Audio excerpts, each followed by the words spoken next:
All right. Good evening, everyone. Chaya, can you confirm that you can hear me? Yes, I can hear Chaya.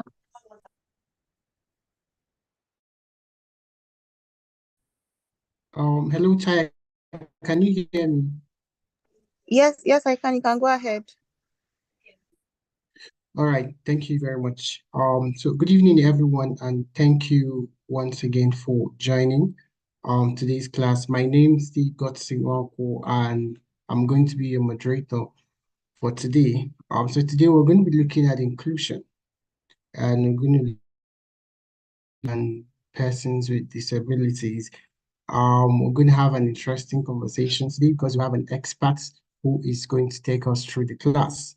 So like we normally do it, we're just very few persons here. So I wanted to go reach out to your people, your colleagues, your party members, and let them know that 4 minutes and by exactly 5 minutes past the hour of five, I'm going to introduce our facilitator. So drop your names in the chat for attendance as you join and reach out to other persons to join as well.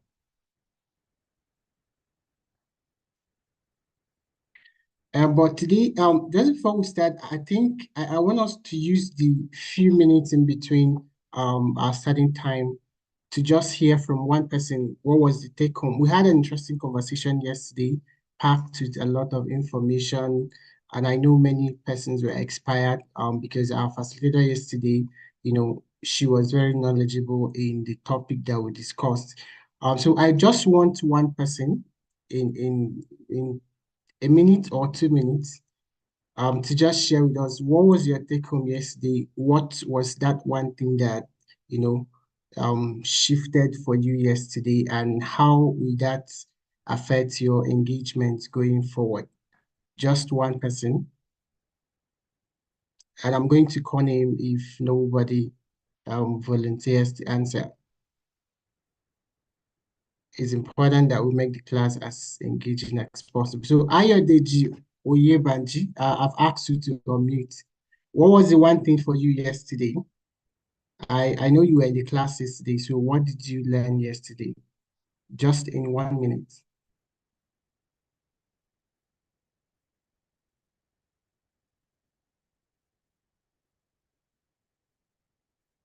Okay, it seems like Ayodeji is not here. Um, okay, Dami, can we go with you? Dami, what was the one thing that shifted for you yesterday? What did you learn yesterday? Can you share with us? Um, I think the main thing would be it was great hearing from um, Miss Abiola yesterday. It was very interesting to see her journey, how she had to also how she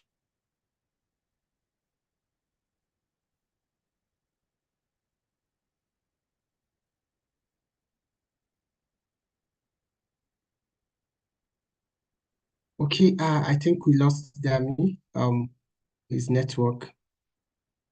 But then I got what you were trying to say.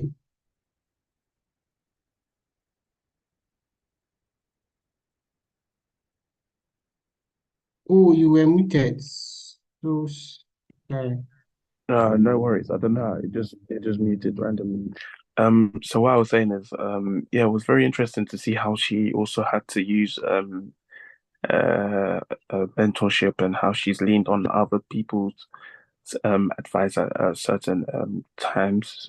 She mentioned how she has a very good working relationship with current chief of staff to the president, and she's obviously been in key decision making positions as a result of successful mentorship and successful party affiliation and party contribution. So I think it's just for us to very much look who we know who is in actively in politics, who is also seeking office hold, like who was seeking an office, and then who how we can contribute to their successes, so that in turn there's some sort of track record of participation and also loyalty to both party and person, I guess.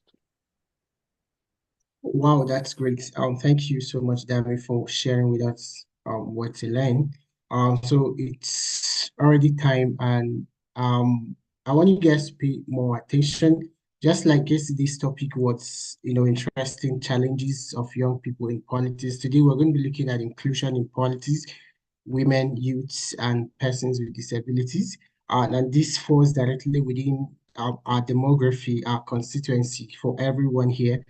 So I believe you're going to learn so much that you can leverage as you continue to engage public leadership. So today we have Adenike Oyetunde Lawa, who's our facilitator for today. Adenike Oyetunde Lawa is a lawyer, a qualified alternate dispute resolution. She's a qualified human resource personnel and emotional intelligence coach and holds a diploma in special needs education. She has earned several certifications in understanding autism, Asperger's, and ADHD from the University of Derby. She was nominated for several media awards, winning some and getting other recognition on the job as a multimedia personality. In 2017, Adenike was a speaker at TEDx Badaga, Lagos, speaking on philanthropy and the role of empathy in the human society.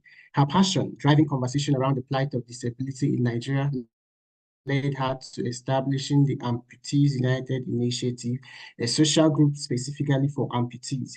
Her work has earned her several platforms spanning for hosting events, moderating several sections, and being part of many panels. She's confident, outspoken, selfless. She was a senior special assistant to Lagos State Governor Babajide Sanwo-Olu on persons with disability. After seeing her commendable work as the SSA in December 2023, she was appointed as the General Manager at Lagos State Office of Disability Affairs, LASUDA, where she is currently working on the rights of people with disability. A goalkeeper, Bill and Melinda Gates Foundation, using advocacy to push for and encourage the inclusion for persons living with disability in her country, Nigeria. Adenike is vocal about having an inclusive state and society. She fights for the rights of people with disabilities. She's an author, a self-titled memoir, Adenike. It's a pleasure to have you today on the call, man. You're welcome. Thank you so much, everyone. So this is just a quick one, so you can see that I'm here in person, but it's a Sunday evening. Adenike, before you continue, I would like to acknowledge a Lawal that is bigger than me. So, congrats and as the senior Lawal, I would say we have been the red carpet so that you could deliver a great class. I'm looking forward to a great class. So thank you very much, Denike, for always. I know everybody calls you Adenike. I call you Denike. My mother calls me Dekunle. She takes out the A. I don't know for what reason. So I'll take out the A too for you. So Denike, I look forward to a great class. Always a pleasure to have you. Thank you so much. Thank you very, very much. Again, I was just trying to say that I just wanted to turn on my video so you can see that I'm here physically, but mentally I'm on my bed, tired eyes, long week. But we will get it started because we're committed. Again, my name is Adenike Oyetunde Lawal, and Adenike suffices. Thank you to the entire team doing this. Thank you to Miss Lisa, who is always very patient with me, especially because my timing has been very funny since December. And I'm always dedicated to in ensuring that this discourse continues. I have some slides that will serve as a guide, but it's not necessarily what we will be speaking on. We will try to touch on as many things as are indicated in the slides and whatever else I've added with, outside of the slides, and try to open up the floor so we can get questions and answers, contributions we can ask, and just because one of the takeouts for me is that every single participant, every single person in this class becomes more knowledgeable in the subject matter of our discourse this evening, more specifically as it touches on inclusion around persons with disability. As a person with disability myself, I have a book Somehow I'm seated in my study that has turned to a storage for my office now. I can't find my book around me. I was going to flip it over. So I have a book self-titled that I did make an attempt at surmising. Okay, there it is. I did make an attempt at surmising what my journey into the world of disability is. It's available on Amazon. It's available at Roving Heights in Lagos and Abuja. And because Roving Heights has a reach, on Instagram, if you do reach out to them, if you want a copy, I'm sure they'll be gracious to send you a copy. And I'm married to Ilawal, yes. So I guess that's about it with my personal life. There are 29 persons on this call. I would like to say well done to Mr. Godson Wankwo, who was speaking earlier, and the contributor. I also did join in to hear what the crux of the biggest takeout from the class yesterday was. So I hope that we get, this is as interactive as can be, as well as informative and educative as it can be.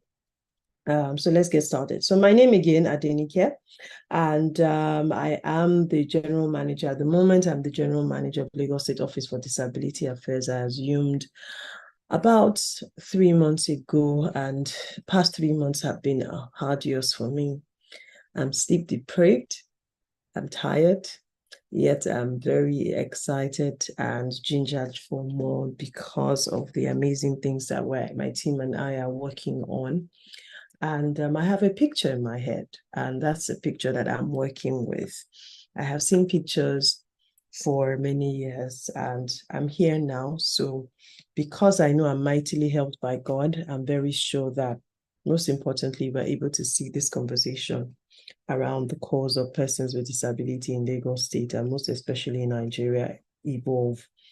The outcome of the class, we're talking about inclusion, and we're talking about women, youths, and persons with disabilities. So we cannot proceed without touching on what these categories mean in terms of definitions, but we will try our best to define who these persons are. I'm going to turn off my video now so that you will not be distracted by the beauty in front of you. Okay, so women, basically, especially in our climate, we have only 2 genders. Thankfully for that ease. So we have the men and the women. And in this discourse, women are termed, persons, adult females that have the female physiology, as the case is. At the moment, I do not think, my memory doesn't serve me, any recollection of any individual who has come out to contest and is probably intersex by nature. So because we do not have that reality publicly and politically, in light of this context, so a woman is a person, an adult female human. So women indicate a collection of more than one adult female human. The question of youth, I know that Mr. Godson was talking about it, predominance of many participants in this class, in this age bracket. And it's interesting, I think 2-3 weeks or so ago, last month, I was on a panel, more like I was at an event, and we were talking about elder care. And I know that when I was prepping for that, I was just doing some quick Google search, and I saw the demographic, the figures as it concerns the youth demography. And it was interesting to see that not only is it just Africa in general, but Uganda has a young population, Nigeria does have a young population. And so we are left with making plans that will cover for these categories, whether the plans are deliberate, intentional, consistent, fought for, demanded, handed down. Most importantly, it is necessary for us to note that in light of our discourse and in light of United Nations, a youth is a person that has transitioned or is transitioning from childhood to adulthood, and most importantly, independence in that age bracket. United Nations sees the term youths and young persons to almost alike. So quite often you will see the United Nations use them interchangeably. And a lot of the times you see that member states of the United Nations have different age brackets. But in Nigeria, for instance, the youth in Nigeria includes citizens of the Federal Republic of the country, ages 18 to 29, according to the new youth policy for 2019. And I know that that has not been changed. However, there's an African Youth Charter that recognizes persons between the ages of 15 and 35. And off the top of your head, I am sure that you can count by hand at least 10 individuals who fall within this category. For our discourse, we will be placing emphasis on the I always mix that thing up. The not too young, to run.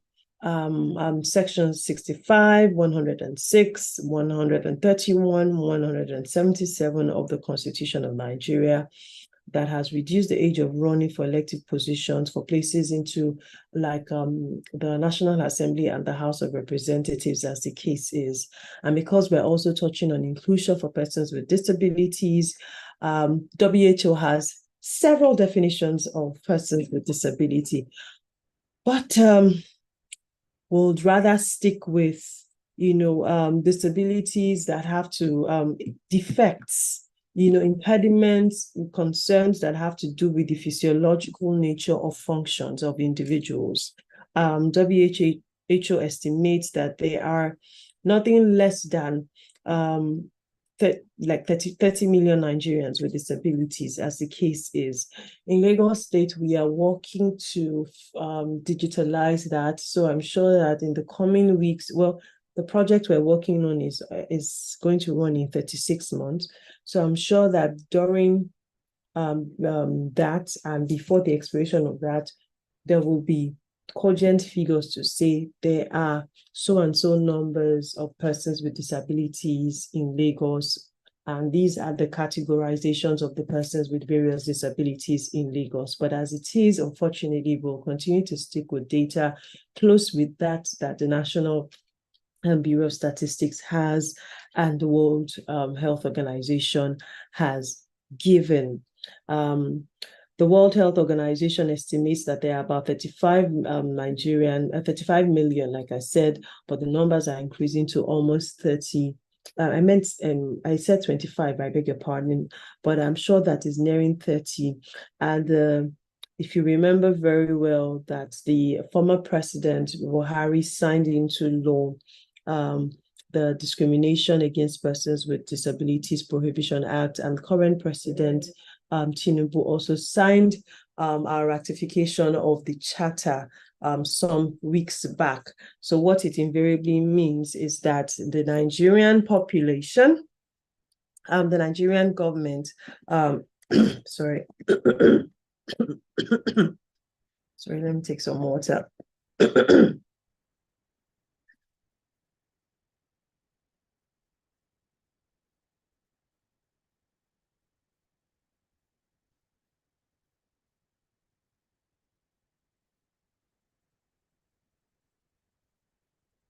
Okay.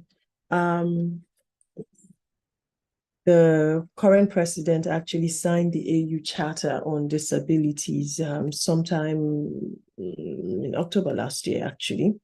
And the instrument was actually adopted at a session of the AU a few years back. And is to declare that the Federal Republic of Nigeria accepts the protocol and undertakes to faithfully perform and carry out the stipulations contained in the charter. Quite an extensive and very interesting charter. When you have time, please feel free to just do a quick Google search. You'll find the charter on Google and you can just very easily run through it. The president at the moment also does have a presidential aid on disability matters. And I know that I have met the SSA on disability too, the president as well, on some tour, because what they're trying to do in that office is to go around from state to state. I will be able to share with you what the concerns of the areas or the challenges are with inclusion in politics and all of it when it comes to persons with disability, more specifically because I have the hands-on information with Lagos State as is. So I'll start from what is inclusion? Very simply put, inclusion refers to the act or practice of including and accommodating people who have historically been excluded because of factors such as race, gender, sexuality, or ability. In our instance, again, sexuality does not come to bear. So in our own story, it is age, it is gender, it is ability, as the case is. And for persons with disability, you would see that the question of inclusion is very, very rife, especially when you talk about when you want to talk about almost everything, let alone politics. I was also going to do a quick dive because I always use every opportunity I get in ensuring that I'm able to discuss at length what's it called, disability, as I hope that quite a number of people in Lagos can get. So when we discuss disability, I'm trying to get one piece of information that I suddenly cannot find, but I've been on my radar for such a long time, but somehow I cannot get it. Please hold on. Okay. Okay, there it is, found it.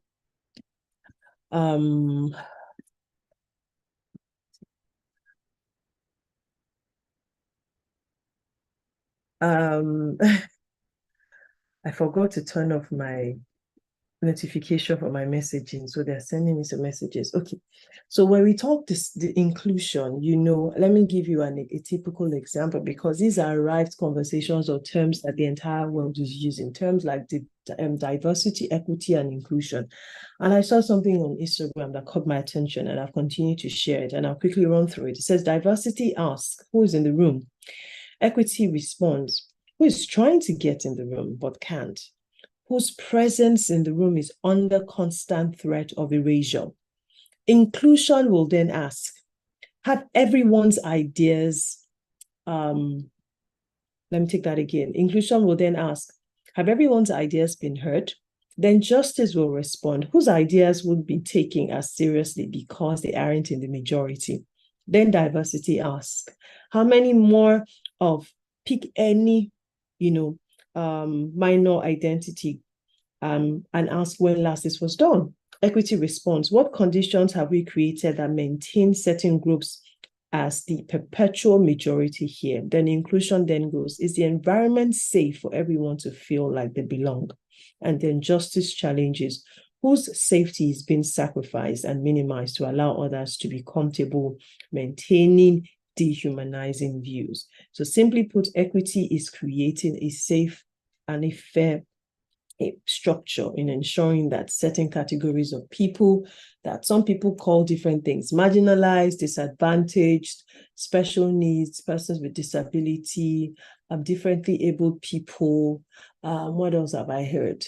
Okay, those are the ones that have stuck with me, and not descriptions such as persons living with disability or disabled people or imbeciles, or what else? What other absurd and dehumanizing terminologies do I hear? Okay, things like deaf and dumb. None comes to mind now. So the most idealistic way and politically correct way of handling subject matters or descriptions like this is persons with disability. Remember to remove the living. So in Lagos State, I'll quickly run with you, what the categorization of persons with disability means. So in Lagos State, there's an Office for Disability Affairs that was established by law. The office was created in 2010, but has an instrument of law as the Special People's Law of 2011.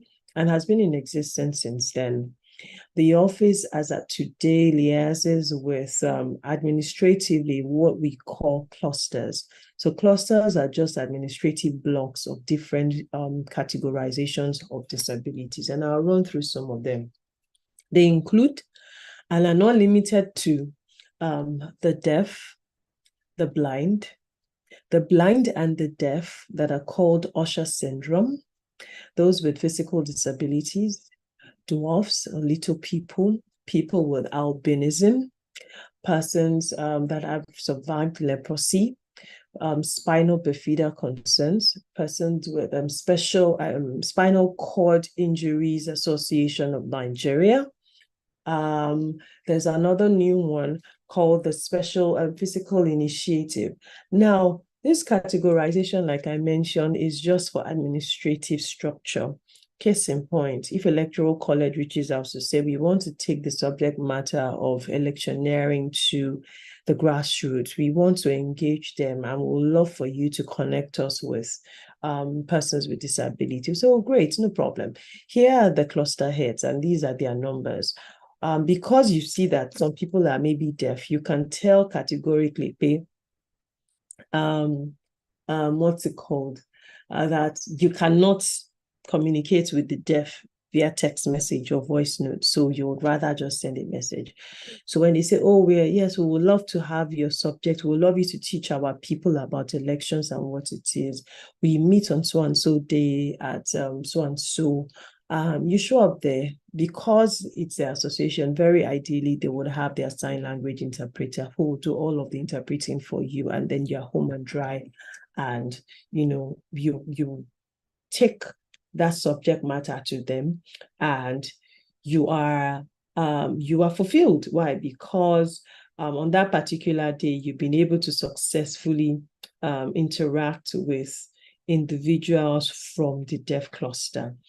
Now, imagine that those that are from the deaf cluster can see. So it means that sign language interpreting is easier for them.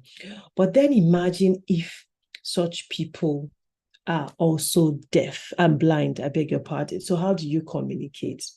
If you have your Google in front of you, just type Usher syndrome, like Usher, yes, church usher. So most times people who are deaf and blind can communicate only through feel. So their sign language interpreters have to hold them by the hands and then interpret, and then they feel. So imagine that a person who is deaf, blind, also does not have hands. How does a person like that communicate? To be honest with you, I haven't met anyone in that category yet, but I'm very curious, and I'm sure that I'm going to meet one very soon. So we have the deaf, the blind, the Usher syndrome, those physical disabilities. Then we have the larger group, which is called the intellectual or neurological disability. Now, this is where we have one of the highest numbers. Autism, dyslexia, cerebral palsy, Down syndrome.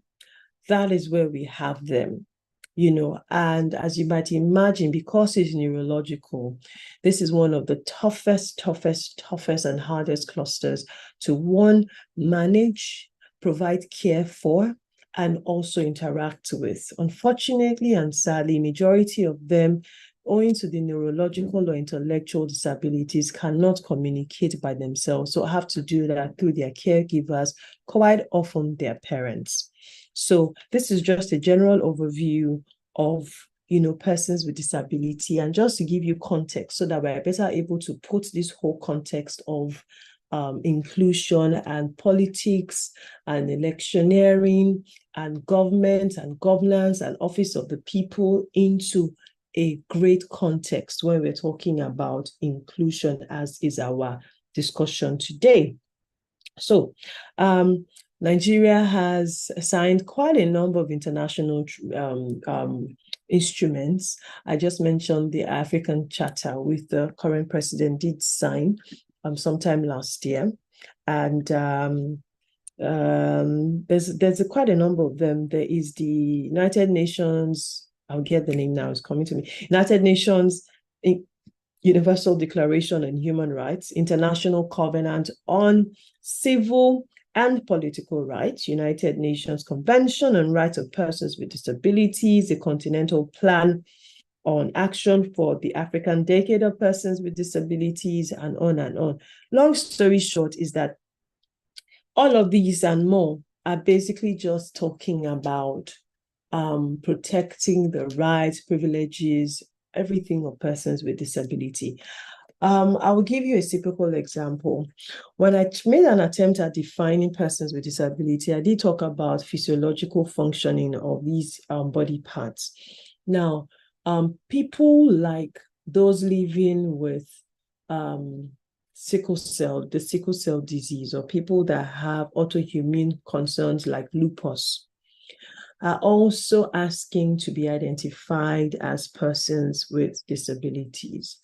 And the conversation is an easy sell because, unfortunately, the physiological nature of their bodies do not permit for what we usually refer to as normal, but ideally is what one expects that the body is able to convey. Sickle cell disease, for instance, what it simply means is that they have some blood types that are not vessels, and they are blood kind that are sickled, have a funny shape, and it's the difficulty, the shape of their blood that makes it harder for it to move smoothly, seamlessly through the blood vessels. And unfortunately, there are so many of them with very, very challenging lives. Completely challenging lives. So these conversations are all encompassing, as the case is.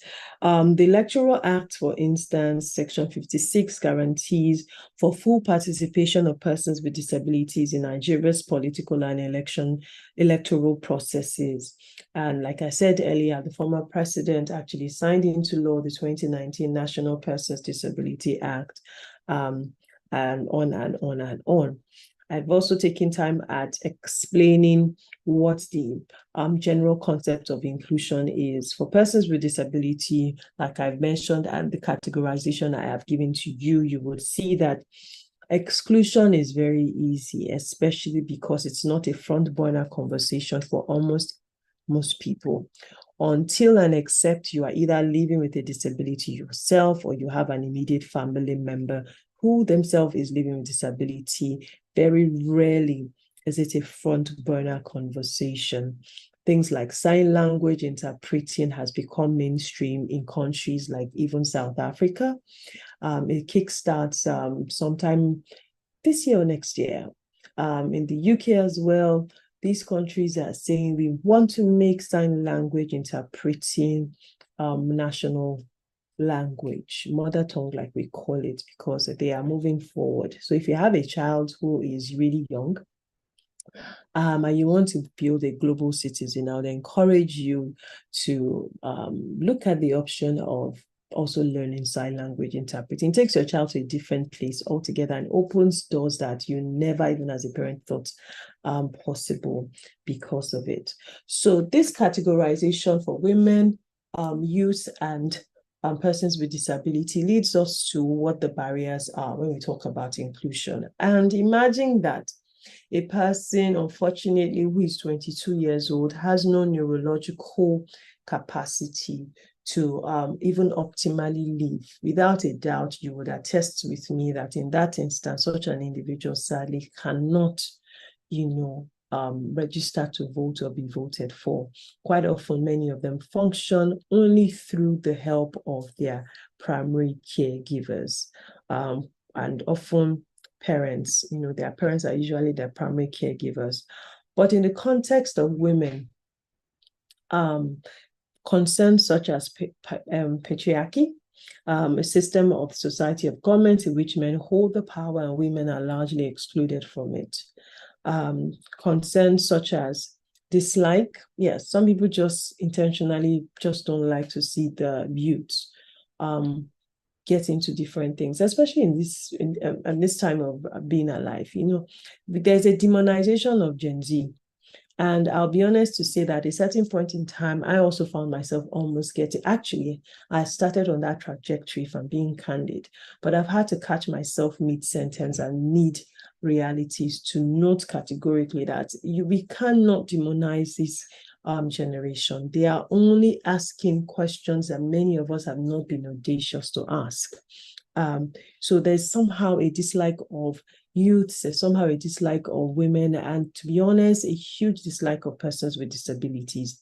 Access to education, oh my gosh, I can go on and on and on, and I'm going to be very realistic in this discourse, which I hope I've been from the start. When we come to patriarchy, unfortunately, women are usually the gatekeepers of patriarchy, and somehow we don't see it ourselves. The system is such that things like if you have, okay, I'm female and I'm indirectly in politics. We are often the ones concerned with, oh, I have to get home. I haven't seen my husband in 3 days. Oh my God, I have to get home. I haven't seen my children in 4 days. I see my male counterparts very relaxed, possibly just whip up their mobile devices and then make a call and then come back. So, oh, my wife is good, or, the nanny is good. The kids are well. And, for the woman, there's a guilt. I have to see them. I have to go. And then when you don't go, it becomes a case of you're a useless mother. You have placed your children above your career. I think it was last week, I was watching The View from the US. That's The View in the US. And the Whoopi Goldberg said it point blank. She said, I chose my career over my child. She said, yes, there was a time it was my child, but it got to a time it was my career. It had to be my career. In those instances, you will see that conversations of work-life balance, if truly there's something like a balance and not an integration of sorts, the realities that face women in the corporate space or in the political space. Can you afford to get a support system? Can you afford to create that work-life balance with the funding that you've been able to get so far? Culture as well as religion, unfortunately, for many people. I talked about access to education, a huge problem. Unfortunately, for even those who want to go to school with disabilities, I'll be very honest with you. Questions like, one of the biggest challenges I'm faced with now at the moment is how to get majority of my children with disabilities in Lagos State to the nearest inclusive school. In Lagos State, we currently have 49 inclusive schools, primary and secondary schools. Every single one of them, especially run by the government, are free. But guess what? Commute from the home to the school is a huge challenge. There was a time when Okada and Keke Mara or Keke Napep, as the case is, or tricycles for people who are not Nigerians on this class, used to work in many places. So many of those parents will carpool and then put their children, in these tricycles in the mornings, and then the children get back in the afternoons. The number of accidents, the number of robbery. So the state government had to shut it down. Guess what the problem now is? How do we create buses for these children to get from where they live to where they are? As I speak to you, I've still not been able to come up with a solution, a sustainable solution at that, not just a regular solution, but a sustainable solution at that. For women, for girls, for the girl child, foundations like the Bill the Gates Foundation are doing active work in ensuring that we see the figures of what education does. Malala also is doing such an excellent job, starting with her own life's journey as to the real problems that the female child faces when it comes to getting an education of sorts. Difficult, very, very difficult. And we might argue all we want, but there are facts. There is data to show for it. Once a girl child is educated, the trajectory of a generation in a family completely alters for the better. So the question is, how much longer would we deny the girl child the education? How much longer would the number of out-of-school children continue to increase? I'll give you a very typical example.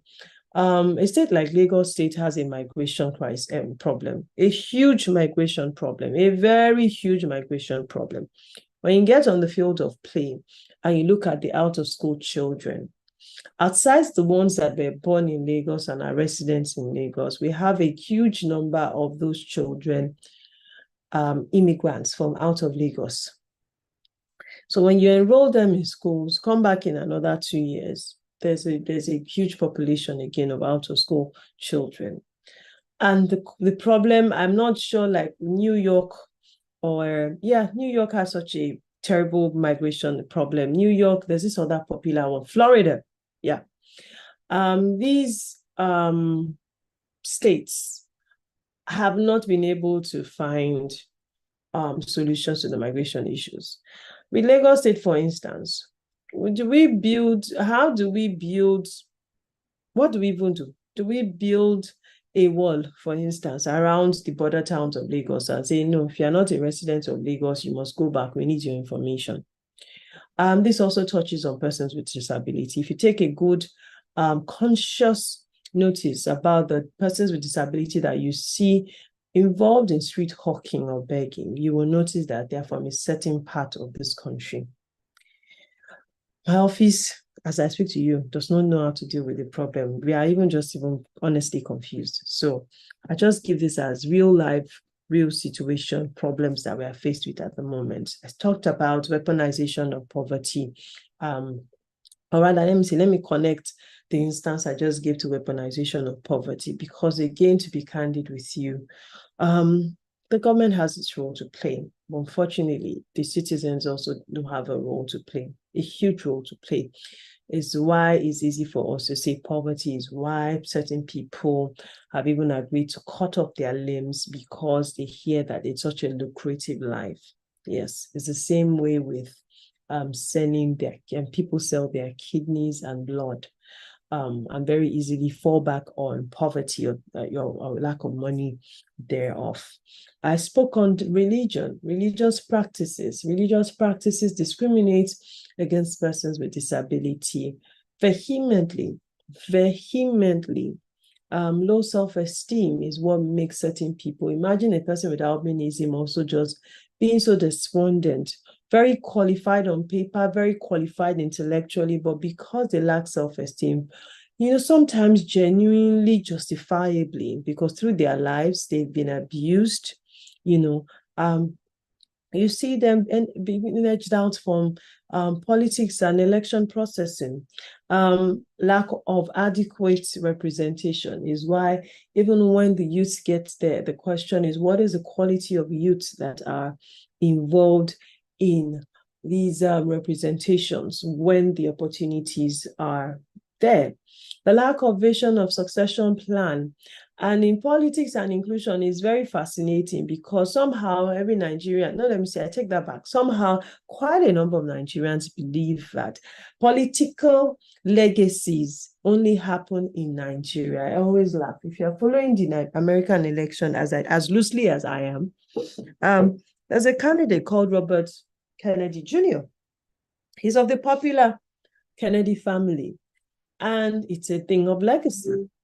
There is a legacy attached to politicking all over the world.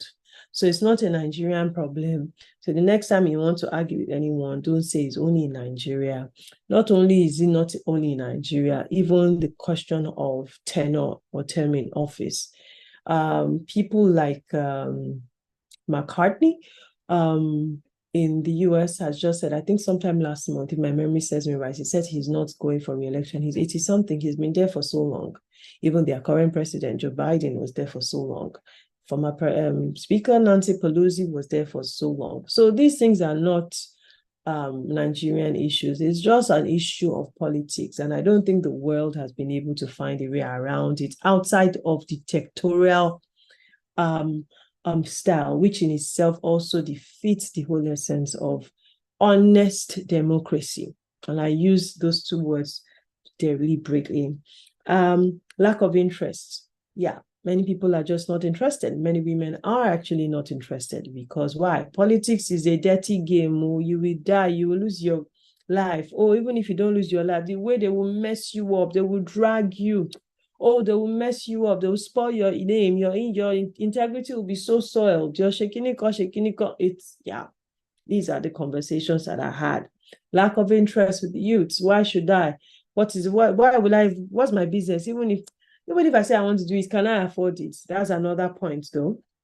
But that question of interest is very key. Even with persons with disability, I'm on the front line of this conversation, and trust me, it's dire. Another impediment to inclusion is unsafe political climate, very closely related to the instances I just gave. Accessibility to polling units. So imagine that a dwarf or a little person, a person with albinism, a person on a wheelchair, a paraplegic, or a person who has survived spinal bifida, or a person who has lived with hydrocephalus, or a person who, what other category is there? A person who has survived leprosy. Yes, I have another category that we work with. Do you know that the average person still thinks that people who have survived leprosy are still very contagious? Exactly. So because of this, even when they go to polling units, people start to run away from them. So it's dire. Polling materials not disability friendly.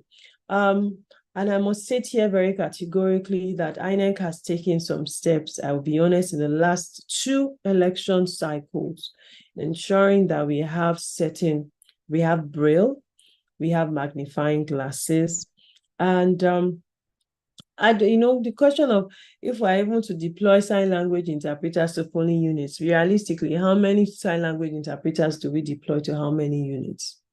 Exactly. So these are the questions that we're faced with. Interest, I think I touched on that as already. Interest is a very, very, very key problem. So these are some dire concerns. When you look at the figures from the 2023 elections, from women representation at the National Assembly, at the State House of Assemblies of our various states, the question is what is the average age range? How many youths are there? How many women are there? Are there any persons with disabilities in any of the state executive councils across the federation, as the case is? I love the class to be interactive to an extent. So I'm just going to, in the next maybe 5-7 minutes, just throw it open. You've heard me speak so long. I just want to hear from 2 or 3 people outside of the barriers that I have touched on. What other barriers, in your honest opinion, do you know that these 3 categories of persons are living with and faced with when we're talking of politics, when we're talking election or electoral processes in Nigeria? Any takers? All right, guys, thank you so much, ma. So we're going to do it in an organized manner. If you have any take on that, you raise your hand, and then I'm going to call you. Okay, Dami, you want to go first? I've asked you to meet. Thank you so much for the class so far and the value added. I was actually very surprised. I wanted to clarify if you said that a person of disability, because of the dependency or maybe a carer or a significant other, could not. Did you say that they in Nigeria they couldn't be in office? Because obviously in America you have like someone like the Texas state governor. He's on a wheelchair and very much active and still discharging his responsibilities within Texas. And then obviously we know the waging the war between Texas and the federal government in America. So just wanted to clarify if that is also the case, if that's the case in Nigeria, where we could have a disabled governor or a disabled president, or if the constitution doesn't allow for it, because obviously the conflict of interest in terms of that other half. That was just my question. Thank you. Okay, great. So yes, it's a misconception. I mentioned earlier that the Electoral Act recognizes the rights of persons with disability to vote and be voted into office, as well as the Constitution of Nigeria that doesn't permit discrimination of any sort based on several things, inclusive of disabilities. And all the charters that we have, promote for, encourage that persons with disabilities who must be allowed, where the interest is shown, where the qualities and all of those other conditions are met, to vote and then be voted. Now, when it comes to the neurological part, I said that in Lagos State, for instance, we have a cluster called Association of Intellectual and Developmental Disabilities of Nigeria. Under that cluster is where we have those I think I mentioned only 3 or 4, and I'll quickly run through them if my memory serves me right. Down syndrome, cerebral palsy, autism, dyslexia. Yeah. Many of these persons in these categories, unfortunately, especially with those who have severe disabilities, cannot function away from dependency. So case in point, they have caregivers. So in that instance, unfortunately, those categories of persons are not even intellectually cognizant enough to either vote or be voted. Many of them can't even get an education because of their intellectual limitations. So in that instance, you can't vote individuals like that. Have there been persons with disabilities that have been voted into office in Nigeria? Absolutely, from the state level and even the national level. Now, when people think ideally disabilities, they think physical disabilities. People forget that hearing loss is a disability. People forget that wearing glasses on its own is a disability. People forget that lisping is a disability. It's a communication and a speech disability. So there are varying forms of disabilities that people have permitted, if I do use that language, through the years to slide. I think Featherman, I think that's his name. He's a governor in the US. And I know that recently he suffered a stroke last year towards his election as a state governor. And I followed it very keenly because one of the first interviews he had to use the aid of technology to communicate with the journalist. And then the conversation started about disability, the limits, when a person should not be allowed, what are the limits, So with disability concerns, it also ties around age, which is what we are seeing play out with, Donald Trump is old, Joe Biden is old, they are forgetful, they are mixing things. That's why the prosecutor, her, was grilled last week. I'm following it very, very keenly because of the subject matter of disability concerns as is. But yes, there's a preconceived conception that once you are above 70, you're saying you can't think, you suffer a disability, which is completely wrong and completely discriminatory, if you ask me, because many of us have fathers, uncles, grandfathers who are in their 70s and are still very active in the businesses that they started and are still running. So why would we think that it would apply differently for the political class, as the case is?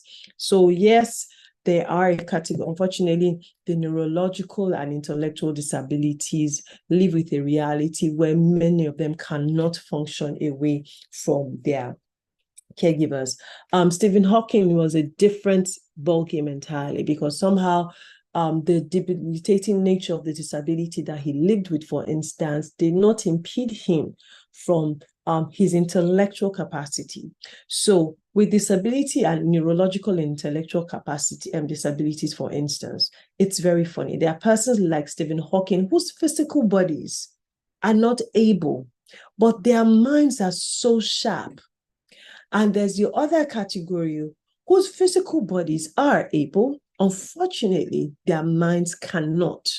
So in that instance, usually often on a per case basis, where you say a person is probably a paraplegic, but still so intellectually sound and can give so much, as the case is when we talk about disability and getting elected or casting a vote in an electoral process. I hope that sorts out the clarification needed. Please, you can also feel free to drop a comment or a question if you think Damilola on the chat, just in case. I just want to be sure I've touched on what your concern or area of clarification was. Any other person, very quickly?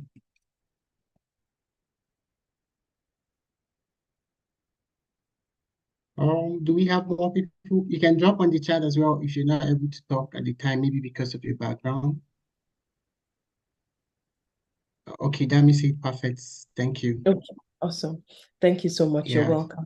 Okay, so kind of lost. Okay, so the way forward, for instance, exactly is up here. If you have been an election, if you have participated in electioneering process in Nigeria like I have, I think I've been doing this since I was maybe 8 or 9, because I come from a very politically aware family. So even though I couldn't vote then, my parents would, go and tell this neighbor, go and call out this person to come and vote and do that. So I've been following it. And I'll be honest to state that most of the polling units have remained the polling units for as long as I've known them. Some of them, gentrification has occurred in many of these places. Properties have been bought over, bigger, beautiful buildings and all of that. And so for some of such places, we have more accessible polling units. But in many places, the polling units or the ballot spot shade is either up, to prevent thugs from showing up and then scattering the whole process, or it's rainy season, so it means that the person on wheelchair cannot be wheeled up. So it's our realities are very, very dire, and we have 774 what's that thing called, across the country. So local government areas, and in these local government areas, we have many, many, many polling units in these local government areas. So the question is, what do we do in ensuring that our polling units or areas are disability friendly? When you watch American elections, or you follow it, you see that many of it is maybe in a school, in the gym, or in one public place. So it feels like, this place is level, is a level ground. I haven't seen anyone, and I've only seen maybe, if I've seen in total, maybe only 10, under 10 polling areas. And where have I seen those ones? Usually when maybe president has gone to cast his vote, or a senator has gone to cast a vote, or you're watching a documentary and you see it. So I don't have the full picture of how most polling units in the US is, for instance. And I don't know why I'm using them and emphasize. I think it's because they have elections this year, and the whole build up to the November elections is a hot mess for a Nigerian in Africa, in Nigeria, to be watching all that is playing out. So a lot about accessibility in our polling units cannot be overemphasized. I touched on the sign language interpreting then, and the applicability. So what it would ideally mean would be that INEC would have the data on persons with disabilities, because that is what they have. So if you're a blind person, for instance, and INEC has captured your data, this I know for a certainty, you are allowed Braille vote. I know this one very well because I have observed the last 3 election cycles, last 2 as a person with disability, actually the last 3 as a person with disability, as the case is. Affirmative action.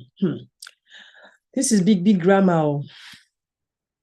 Affirmative action goes without saying, because what it means is that, how do I put it? Okay, let me start again.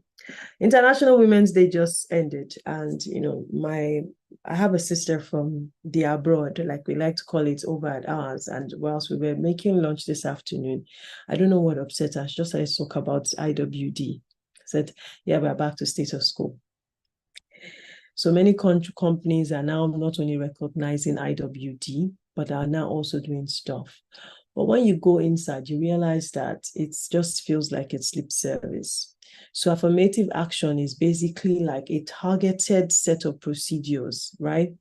Where we intentionally remove impediments, for women, youths, and persons with disabilities, very simply put.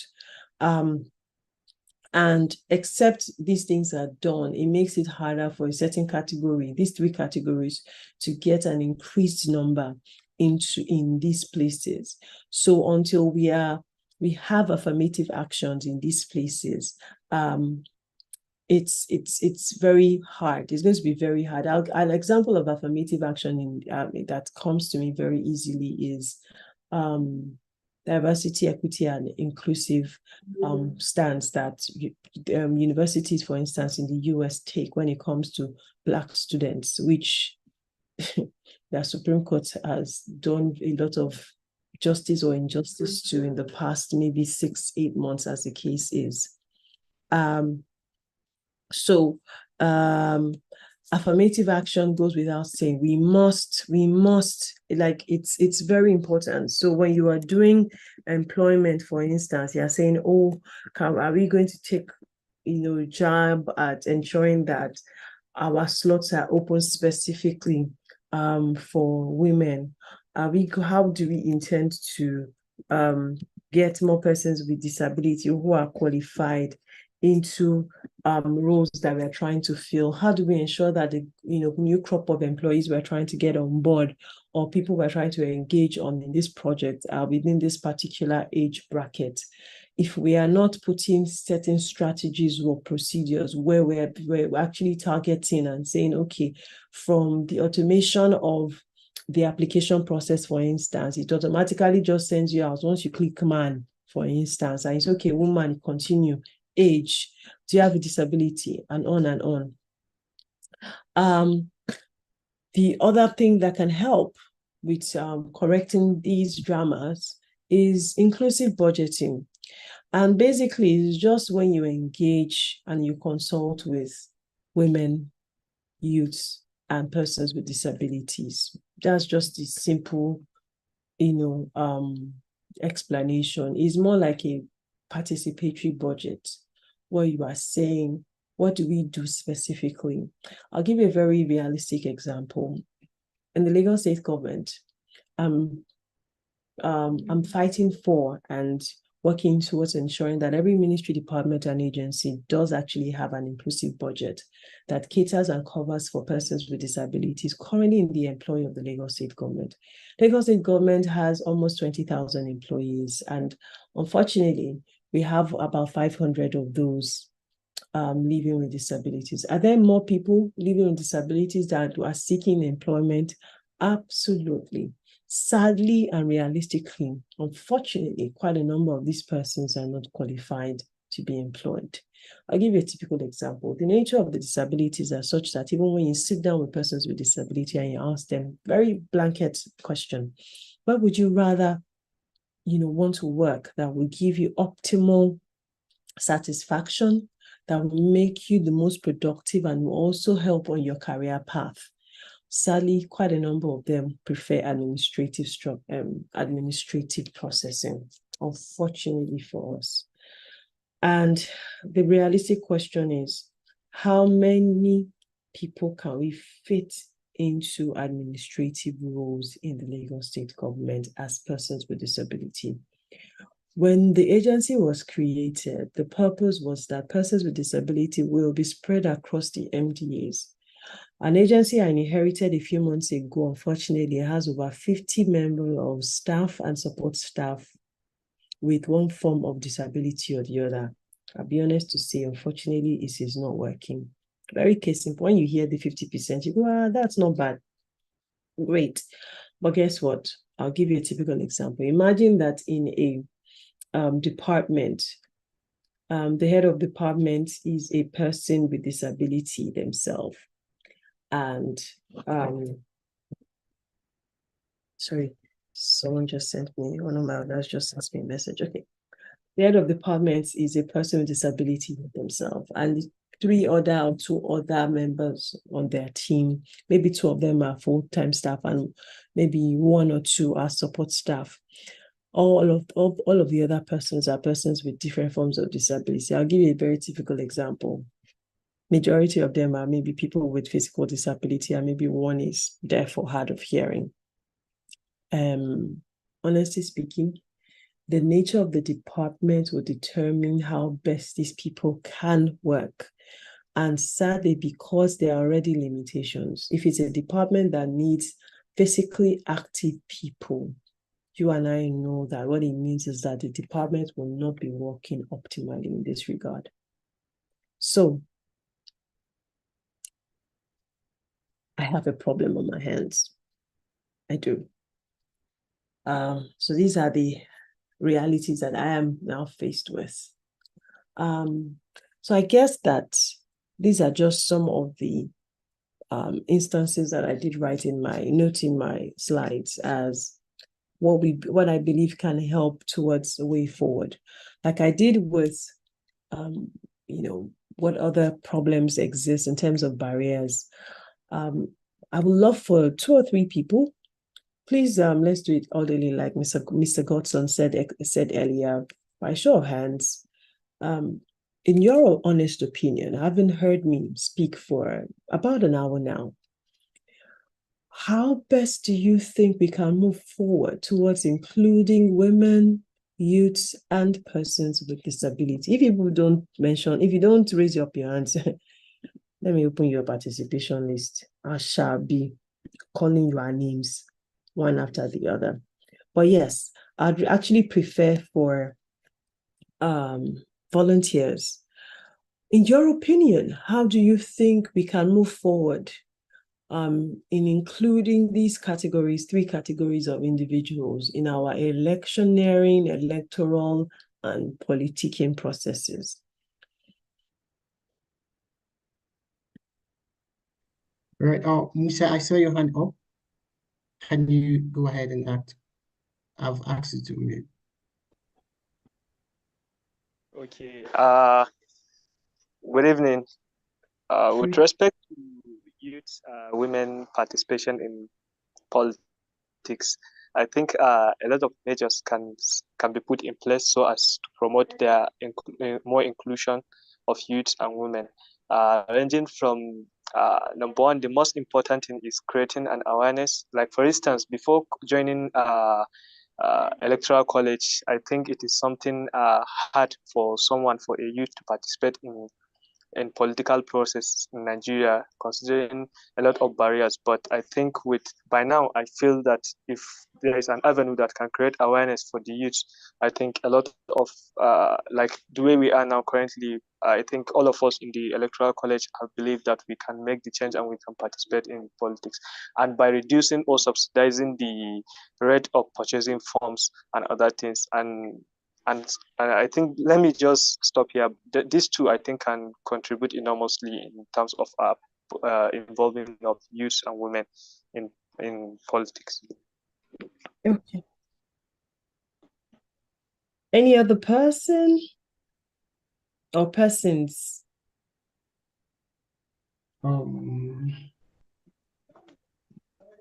Okay, no other person is showing. Oh, other person. Okay, where is it? People are joking. We have to call names now. Yep. About to call Should I some call names or names. you want to call? Okay. I was about to click it's open here. Okay. No problem. Even you, Gonsef, I will call you back. Don't worry, I'll come back to you. Abraham Jacob, and let me see if there's a woman here. Ihom Dominic. I'm not sure if Ihom Dominic is female or Jessica. Yes. So Jessica Ochonge Daniel and Abraham Jacobs. Okay, quickly. Let's go. So Jessica, I've asked you to unmute now. Okay. Oh my God. Good evening. What happened to your God? Thank you for this lecture. It's really insightful. Really appreciate your presence here. My opinion is the mind is the main thing to consider when considering people or participation in politics. I think if the individual has a sharp, mentally sound, okay, I think they should be able to be given the opportunity. But like you said, there are some things that are just common sense. If the position requires active like movement, physical tasks, then of course it will limit we'll have to be, we'll know how to go about it. But I think the main thing is the mind. The individual should be active, should have sharp mental capabilities, and that will also, I think that also will determine the group of people to include, because there are different forms of disabilities. So in as much as we want to include everyone, like I said, just the mind, there are some disabilities that affect the mind. In that situation, no matter how sympathetic you are, it might not be really wise to give such people political positions.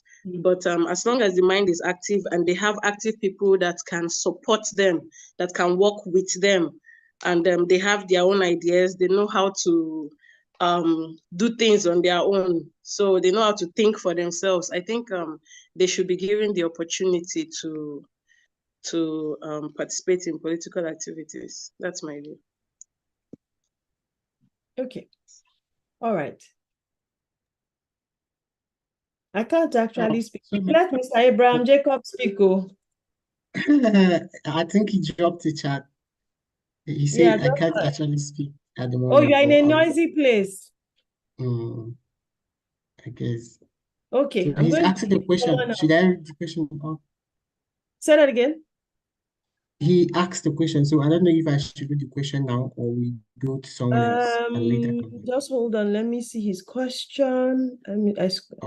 Okay, there it is. I already said it now. I said persons with disability. That's the most politically correct way to say it. However, on a per person basis, if you are speaking with a small congregation, you can actually ask them and say, how would you rather that I refer to you as, right? If you are unsure, persons with disabilities, PWDs, children with disabilities, CWDs, organizations for people with disabilities, OPD. What else is there? Yeah, I think those are the only ones that come to mind. And I also say this because there's such a diverse number of opinions when you talk about special needs, differently abled, yada yada yada. I wish I could show you my face, rolling my eyes backwards. All of those things are just semantics. It doesn't matter much. Even the persons living with disabilities, as a person individually, it doesn't matter to me, because the reality is I am actually living with a disability, whether it is politically correct or not. But because globally the language is evolving, in the 70s, in the 60s, 50s, you could very conveniently, with a lot of pride, mention people as imbeciles. You can no longer do that. You can't even say deaf and dumb, because if we sit down and we analyze it, for instance, that I'm deaf doesn't mean, do you know what it means to be dumb? And not dumb that I can't speak, dumb that intellectually, because I am deaf, I don't have the intellect to articulate. So deaf and mute is a better construct, a way better construct, deaf and mute. When you are writing, when you use the capital D for deaf, it means the person is completely and totally deaf. When you use the small d, it signifies that the person is hard of hearing. So that's the category of people who you see wear hearing aid. So they can still hear. They have a loss of hearing. For some people, the loss of hearing has stopped. For some people, it is, what's that word? Degenerative, exactly. So it's increasing. So they have to use the hearing aids to amplify sound, right? I think that's as basic as it should be for you guys in this class, so that I don't confuse you with many things. But honestly speaking, that's the reality. If we're being honest, by increasing participation of these individuals, affirmative action is very important, and inclusion or inclusive budgeting is really key. I'll give you the Lagos state government, for instance. When you look at, how do I put it? The nickname for Governor Sanwo-Olu is the he for she governor. He doesn't joke with his female members. He actually doesn't. He doesn't. His heads of ministries, departments, or parastatals, his permanent secretaries, members of his ESCO. He doesn't. He actually doesn't. And I know that in the last administration, the highest earners for the state were women. They were the highest earners and they were the highest spenders because of the portfolios that they were occupying. Highest till date has the highest number of female members of the judiciary. Unfortunately, in this past election, the numbers of women in Lagos State House of Assembly dropped. And that one clearly is not Governor Sanwo-Olu's problem. It's more a societal issue and what other factors that came to bear. When you look at the Senate as we speak today and the House of Representatives and all the House of Assemblies, Houses of Assembly, oh gosh. You see that we still have a problem with getting women in those places. When you look at inclusion for persons living with albinism, or let me say persons with albinism, for instance, at the time we used to call them albinos. They don't want to be called albinos. They no longer want to be called albinos. Persons or people with albinism. Everything is evolving. And to be honest, it is more foolishness to want to be stuck in the past than catch up with, evolution as it's going on. With that category, for instance, it's difficult for them to engage physically in politicking. Why? Because the nature of their skin doesn't permit for them to be under the sun, because they're really exposed to cancer. And unfortunately, the realities for many of them that eventually develop cancer is the exposure to the sun starts at the younger age. And because it starts at the younger age, it's usually a build-up up until that point. There's this woman in the US House that is a W amputee. Quite a number of them have hearing loss.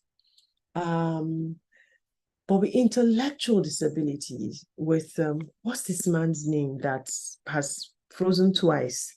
I think it's McCarthy.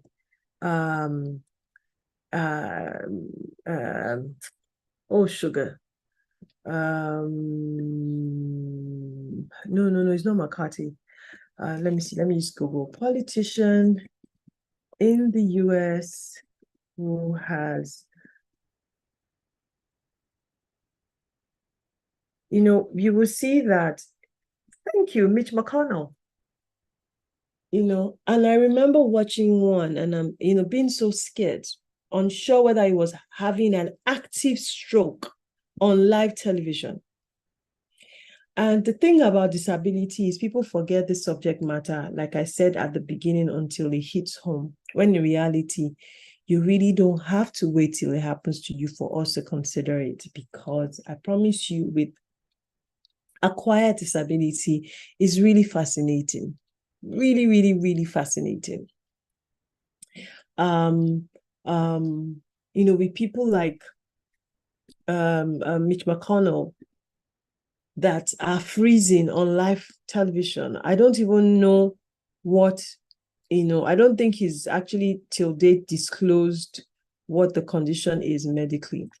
People also forget that dyslexia is also when you mix up names, dates, places. When you forget, is a different ballgame. Once you start to mix up repeatedly, wow, that's really concerning. And one has to look at your mental capacity. Case in point, continued insisting that he's running against Barack Obama. That's what Donald Trump has been saying. It's all fun and games until people in the intellectual and neurological state start to say, okay, is he actually joking, or is this what he really thinks? So subject matters like that are very fascinating, because in our own climb, apart from late former President Umar Musa Yar'Adua, I do not know of any other president, even when the immediate past president was ill. We didn't have there were no videos to show that he was having cognitive or neurological concerns or intellectual concerns, as the case is. So there are many areas to this discourse, and I'm just hoping that as time continues to evolve, every single person who is concerned in what's it called, in the decision making as to what implies intellectual capabilities, we begin to expound, we begin to explain, we begin to reduce, we begin to set boundaries, we begin to tell ourselves what the truth is. So I don't think I've left anything out from the discourse. I know that in my other slide here with me, or on the other slides, I had data on the what am I mixing up the years? 2015, 2029 elections. Yes, 2029 elections, as the case is. So, ladies and gentlemen, I believe very strongly that I've been able to successfully disperse my discourse this evening about inclusion for women, youths. Let me turn on my video. Women, youths, and persons with disabilities, as the case is, so that if you have any questions, please feel free to ask me those questions now.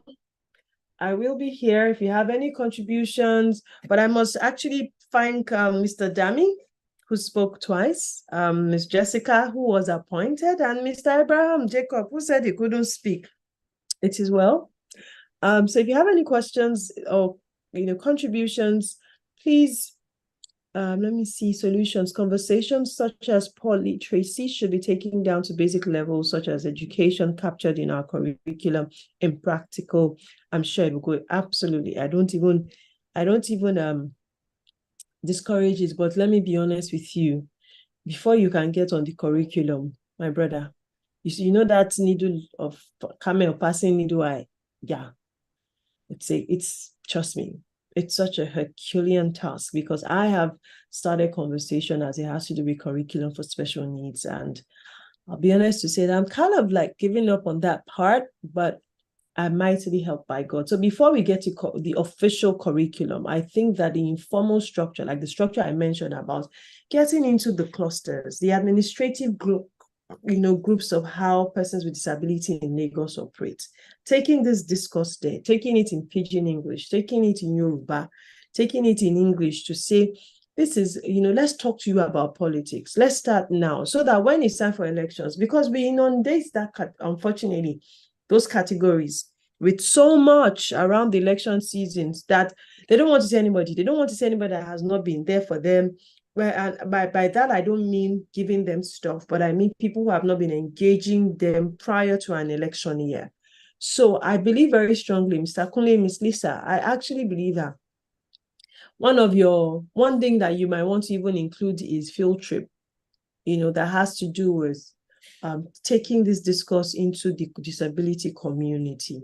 I'm very open to doing the connection so that you can take the conversations there, so we can engage, just have an overview. It gives you a broader perspective, because in the disability space, for instance, there's such a huge dissatisfaction as against the average bodily abled person or fully bodied person, because the practice and experience for many of them is that when it's time for elections, especially for those who have the neurological and intellect to vote, there's cajoling, they go to the polling units, the people show up there, get them, and once the elections, as with everything, so they feel so used, if I'm allowed to, describe it that way. So I believe that it's time for us to, let's find a way around it. We've started a few things here and there for different subject matters, and I think from XIII, it has yielded significant results. So that way we are able to teach them exactly how not to sell their votes, because we can speak all the grammar we want on our Zoom. The field is really, what's it called? The field is where the work is, as the case is. I think Damilola just dropped a comment, but yeah, I think that summarizes it from me. My name again is Adenike Oyetunde Lawal. I was about to say on Facebook.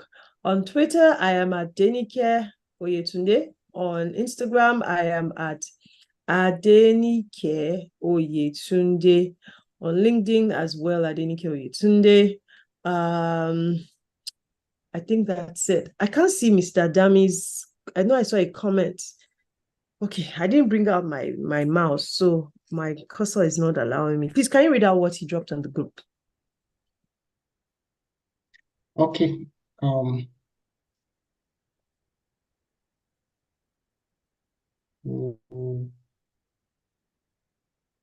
Okay, Dami said, this is a personal test that you are touching on. It's very vital. Okay. All right. So yeah, I believe except you have any other contributions, Mr. Goss. He did not talk. He did not talk, but I will not say anything. Yeah. I wanted to also say some things, but I needed maybe to be the last person to ask questions. Okay, I sure. had some Please go questions ahead. for you. Okay. Yeah, Dami's hand is up, so I don't know if you can bring him up again. So Dami. Allow me watch my Manchester United match. Please go ahead. I'm also a Man U fan, so we're going to watch match. So Dami, go ahead and ask a question. I'm also a Man U fan. Aha, there you go. Wow. Yeah. No, you literally, my questions were finished, but what you just touched on, it's been striking a nerve in me, especially during the election season, and a lot of these, especially right now, how things are in Nigeria, with especially like the food bank stuff, and market mobilization. I do feel like there needs to be, and obviously you're someone who works in Lagos State. Network. Ouch. Network. I Yeah. think he was I'm was even muted. glad that we could have the class with the epileptic He was muted. in the last. So sorry, I'm not sure why Okay, it great. moved like that. Yes, we can hear you. I especially when it comes to the mobilization in terms of vulnerable people, and it's good that you're in the Lagos state government and you have the access. I think there does need to be some sort of reviewing of policy in terms of how a lot of these mobilization. He has been muted again.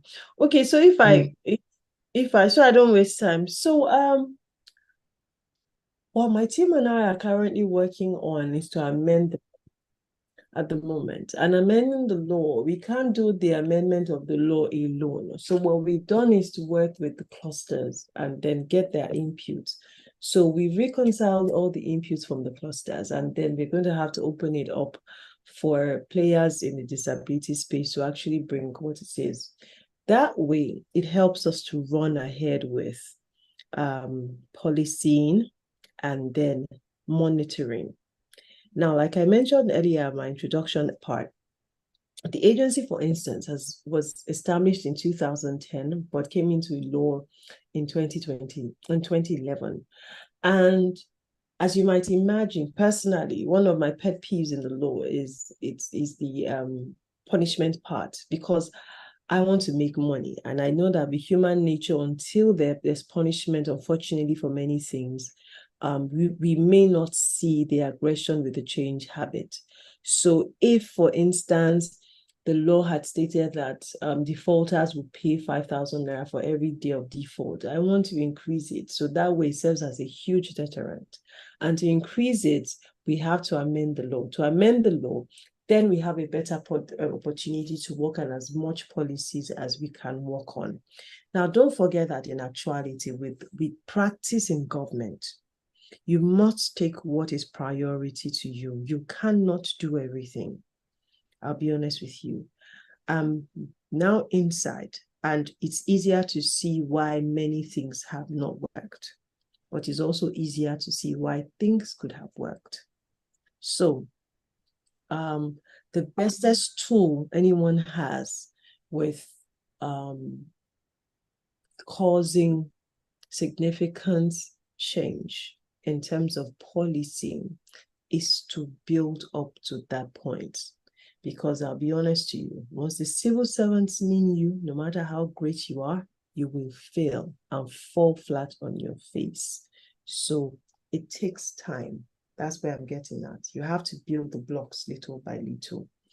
Otherwise, many things. Why are you the only one that knows it? Why are you too smart? So you have to build trust.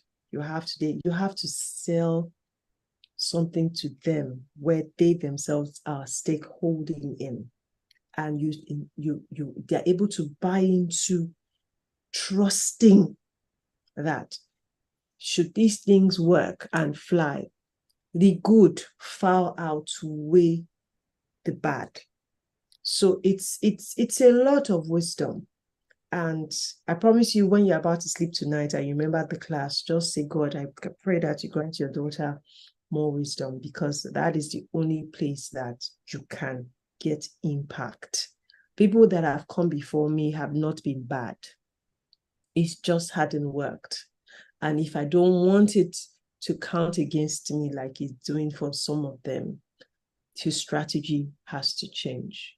So yes, there's a need to look at the policy. In fact, with education, I'll give you a very simple example. I met someone that works at WIAC yesterday.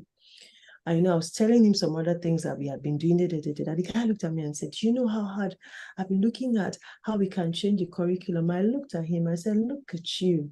Where have you been? I've been looking for you. Why? Because very simple case. You have a person who was born without all 4 limbs. Explain to me why the person has to do biology practicals in SSE. Why? How?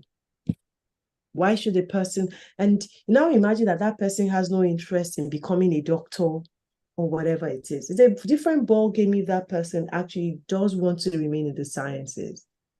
But there shouldn't be a compulsion. In all those, you must pass those key subjects.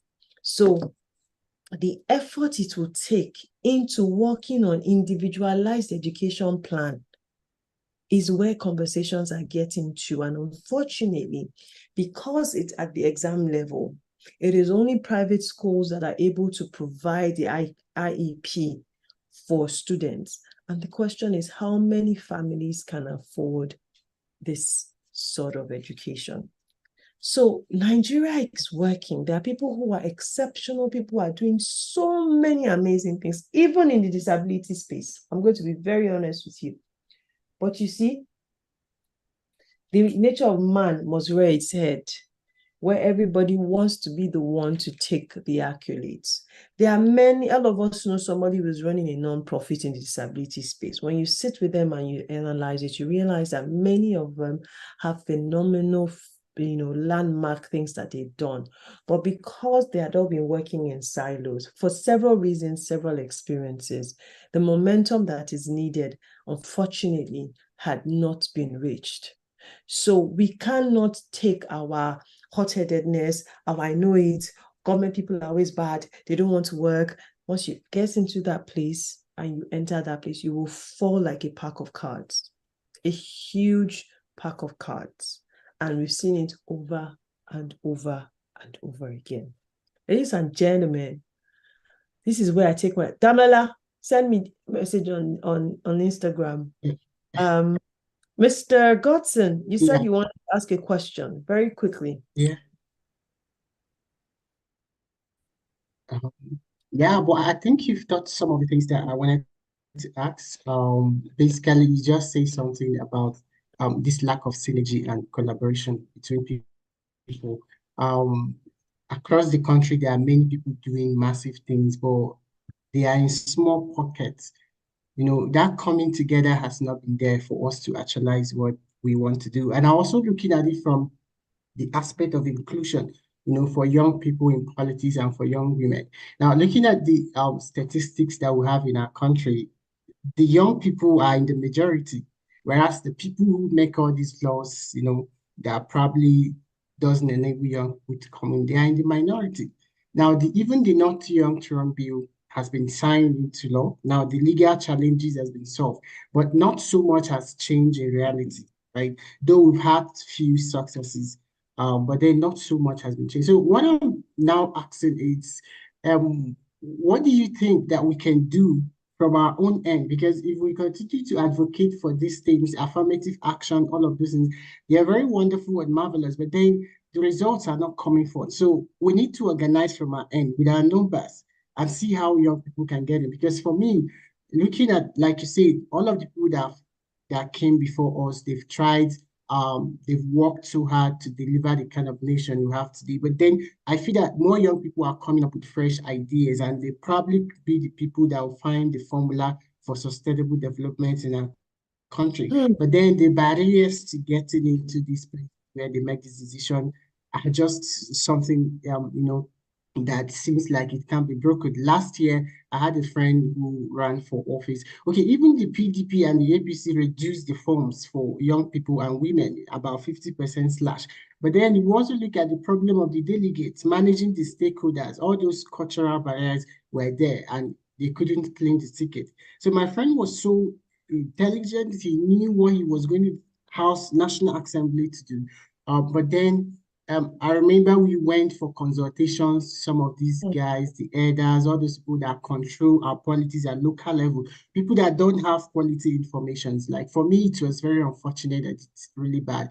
And they were like, you are too young, it's not your turn. There are a lot of people who are in the queue for you, so you might need to wait some more time, So are we looking at the turn or somebody who's going to go there to add value to our nation? So these are some of the challenges, right? So what I wanted to talk about, I don't know if you have any advice on that. What do you think that young people can do, women can do with their numbers to organize outside the call or advocacy we are making to the government, to change things, affirmative actions that are not coming forth? So from our own end, what are the organizations that we need to do? We need to see that we can begin to push, many young people into these places. Probably they can be able to reform the system. So that was what I was asking. Yeah. Yeah. Okay, so I think that one of the first things is to note that in my own experience, I think that what I've noted is that many young people they just want to get into those places and then cause the change. When in reality, you have a clear evidence to prove that a larger populace amongst these guys don't trust you. There's a huge distrust of us to them. So one of the first things we have to do is to build trust. But we are not seeing it. We are seeing it as they are intentionally excluding us, when in actuality, nobody winning. Very rarely do people give you power or relinquish easily. Quite a number of times, the infrastructure must be that there is a succession plan or you demand it. And because we have an African heritage of demanding, there was a time where coups were in thing, and those were attempts at demanding for stuff. It didn't last so long. I randomly think of a person like Thomas Sankara, who was murdered. These people were people who were in their 20s, late 30s, and were about to change the course of their countries or the African continent. The people that killed them. So it didn't work. So in my experience, what I see on the ground, I think one of the best ways for young people to get into this space is to willingly show up that they want to learn. Now, there's something that my governor started. It's called the Lateef Jakonde Leadership Academy. Miss Lisa, yeah, I think that we should find a way to partner with Lateef Jakonde Leadership Academy. Lateef Jakonde Leadership Academy's goal is to create a new crop of young leaders. Now, one thing that they do that really excites me is they pair their fellows with real life on-the-job leaders. So imagine that a 28-year-old is shadowing a honorable commissioner in a ministry. And the commissioners, what I've noticed is that the commissioners are actually opening up to these young people, showing them the ropes, showing them the things spot on. Guess what it does? It exposes a serious, genuine young person to a different caliber of people. Now, if you go there and you go there to go and learn and you are excellent in your learning, it exposes you and gives you a leverage that being a PA to somebody, excellently deliver, you begin to understand the ropes. Oh, this is how they do this thing. Oh, wow. So this is how these things, even the so-called politicians who introduce their children to these things, do you know that their children understudy them? Even when it feels like, their children just came from abroad. See, many of them understudy them. Many.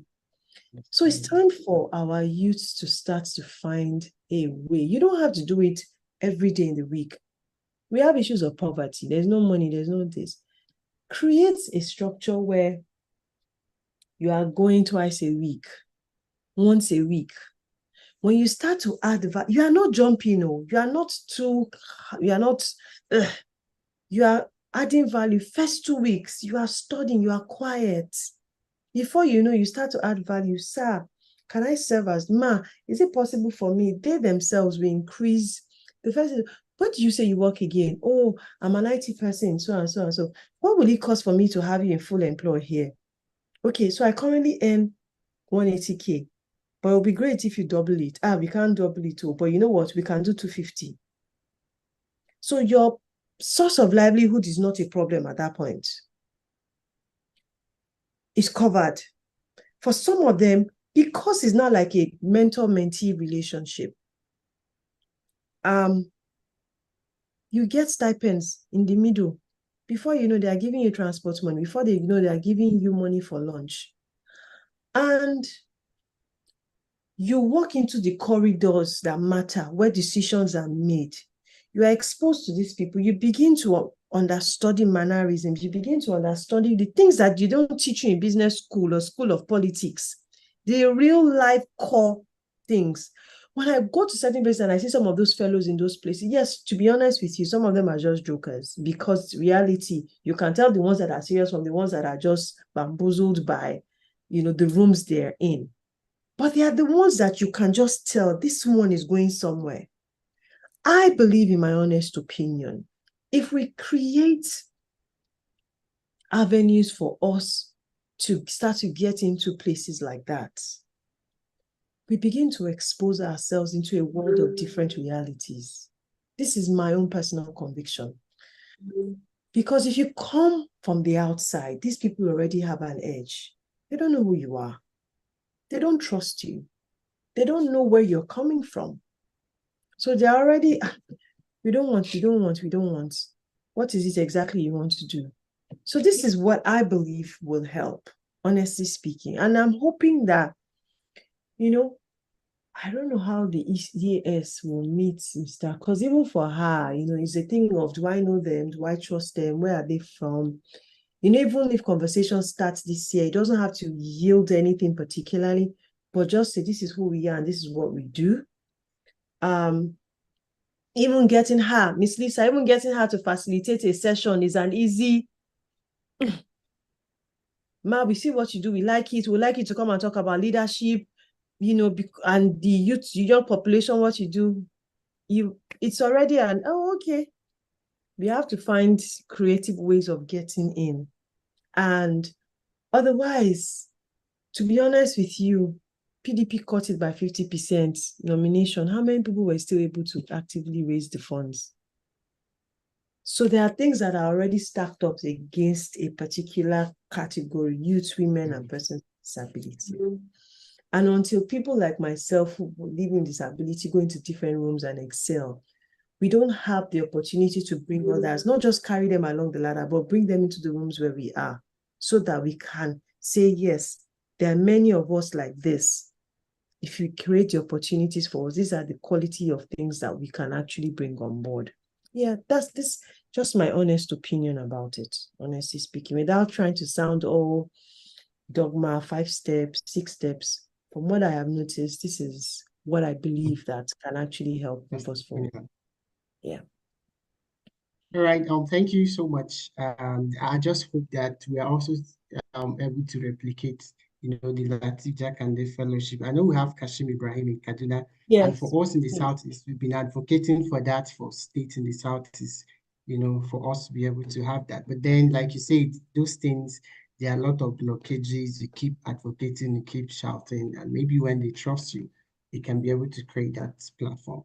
Yeah. So thank you so much, Mrs. Adenike Oyetunde. It was a very interesting conversation, and I believe you did justice to the topic, and we learned a lot. Dami, I'm sorry we can't take your question, but you can reach to send me a Mrs. message on Adenike Instagram. I would reply. please. Yeah, please. You can reach to her via Instagram, and she's going to reply. You can continue the conversations from there.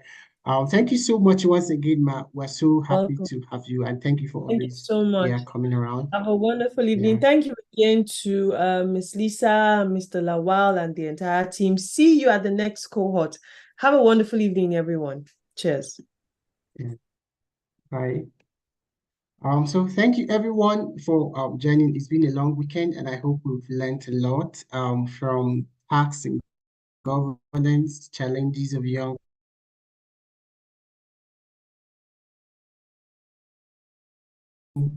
actions steps that you are going to start incorporating into your actions. The challenges are there for us. The thing is that we must work to overcome these challenges. Nobody's going to give us this thing that we're asking for, but then we have to work for it. We have to show ourselves worthy. Like Apostle Paul said, a workman, you have to show yourself worthy that you can do this thing. And that's going to, happen through your consistent engagement, capacity building, and, never-ending curiosity to know. So once again, I want to say thank you for being part of the class, and then looking forward to the last weekend in a jiffy. I don't know, Lisa, if you have anything you want to say. From my end, it's a good night to everyone. Okay, well done, Godson. Okay, I can see Dami raising his hand. Do you have a question? You've been asked to unmute. Oh, no. It muted me whilst I was asking the question previously, but it's fine. She's answered a lot of most of what I wanted to ask anyway. So I will reach out just to follow up. Okay. All right, that's fine then. Thank you so much for the session as always. All right, you're welcome.